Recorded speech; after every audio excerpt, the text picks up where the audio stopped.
تخطى تسقموت اعلاين ندى بخضار نتموت في الجزائر. لا ليغ دو فوتبول بروفيسيونيل تموت في الجزائر.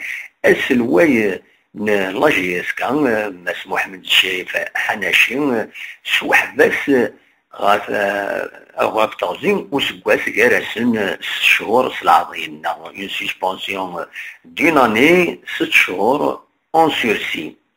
داين يدبوين يغميسن الساقين بس الأربعة 19 نوفمبر يدينا داين يديفون كيون يولغون سود منصب لا ليغ بروفيسيونيل كيميا كانت خطة ديغن سقامو ساكينين سلغرا 20 مليون من السنتيم مسموح شريف حناشي داينين إديفون سود منصب أكاثيد وين يغمسن داين أريالون الشدات غاف تربعت جيسكا كنظرام السوخطة والسلعة فارا في ذو النار أمن زول نوفمبر غاف تغزين 6 شهور بعد مين يتوانغا ولا عافني جيسكا ألبير إبوسي في رحم ربي.